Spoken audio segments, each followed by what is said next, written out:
नरेश के घर में रोज़ सुबह दूध वाले दूध देने आता था, लेकिन पिछले 2-3 दिनों से नरेश घर का दरवाज़ा नहीं खोल रहा था और दूध वाला घर के बाहर दूध की बोतल रखकर चला जाता था। घर के बाहर 3-4 दिनों से अखबार भी पड़ा हुआ था, इसलिए एक दिन दूध वाले को डाउट होता है तो वह खिड़की से घर के अंदर जाके देखता है तो नरेश मर चुका था।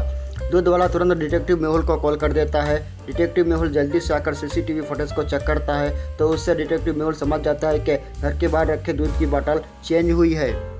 क्या आप इन फुटेज को देखकर बता सकते हैं कि मेहुल को ऐसा क्यों लगा कि दूध की बोतल चेंज हुई है? सोचिए।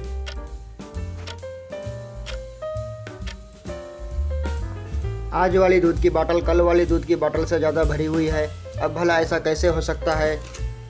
मेहुल फिर पिछले 3-4 दिनों की फुटेज को चेक करता है, लेकिन दूध की बोतल चेंज करने कोई नहीं आया था। मेहुल को समझ नहीं आ रहा था अब भला ऐसा कैसे हो सकता है, जब कोई आया ही नहीं तो दूध की क्वांटिटी कम कैसे हुई? मेहुल की दिमाग का दही हो रहा था। मेहुल दोबारा से सीसीटीवी कैमरा को चेक करता है तो उसे एक क्लू मिलता है। क्या आप बता सकते हैं मेहुल को क्या क्लू मिला होगा? सोचिए।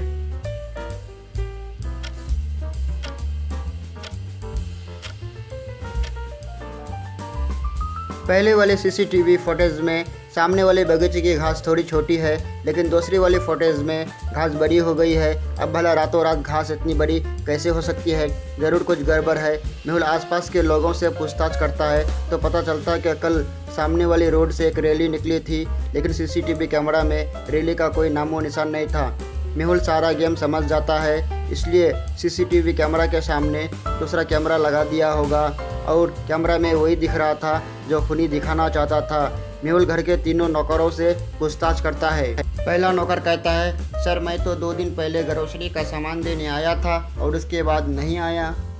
दूसरा नौकर कहता है, मालिक ने परसों गुलाब का फूल मंगवाया था तो मैं गुलाब का फूल दिया और चला गया, 2 दिन से छुट्टी पर हूँ।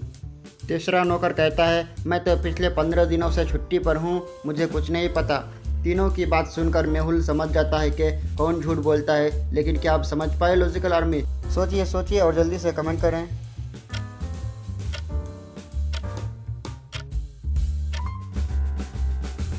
दूसरा वाला नौकर झूठ बोल रहा है। ध्यान से देखिए, घर के सामने वाले बगीचे में इतने सारे गुलाब के फूल लगे हुए हैं, फिर भला नरेश उसे गुलाब के फूल लाने क्यों कहेगा? मतलब ये नौकर झूठ बोल रहा है। मेहुल उसे पकड़ लेता है। चलिए अगली पहली देखते हैं। इसमें एक बच्चा दिन भर मुंह में अपना उंगली चूसता रहता है। उसकी माँ बड़े परेशान थी कि बच्चे का क्या किया जाए। मेहुल उसे एक गजब का आइडिया देता है। क्या आपके पास कोई आइडिया है? सोचिए।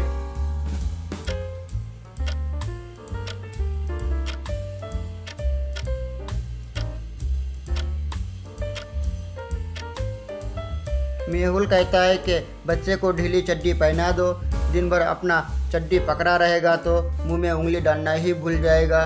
वाह, मेहुल का क्या दिमाग है।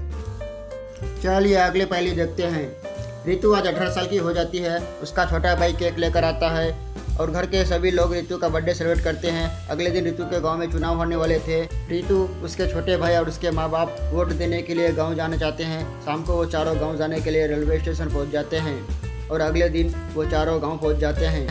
रितु और उसके माँ बाप बोलते हैं कि सभी लोग मिश्रा जी को वोट देंगे, लेकिन रितु का छोटा भाई कहता है कि नहीं, मैं तो मुन्ना भैया को वोट दूंगा। आखिरकार सभी लोग अपने पसंदीदा उम्मीदवार को वोट दे देते हैं, लेकिन क्या आप बता सकते हैं कि रितु के भाई ने किसको वोट दिया?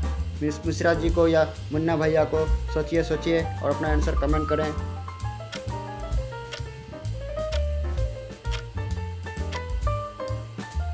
रितु, जो उसकी बड़ी बहन है, वह कल ही 18 साल की हुई थी, लेकिन उसका छोटा भाई 18 का नहीं हो सकता। जब बड़ी बहन ही 18 साल की है तो वो 18 से कम का होगा, मतलब वो वोट ही नहीं दे सकता, मतलब वो किसी को वोट नहीं दिया। चलिए अगली पहली देखते हैं। इन तीनों में कौन भीग रही है? लॉजिकल आर्मी सोचिए और अपना आंसर मुझे कमेंट करें। वो ये है, बी है या सी है? और ऐसे मज़ेदार पहलियों के लिए जल्दी से चैनल को सब्सक्राइब करें।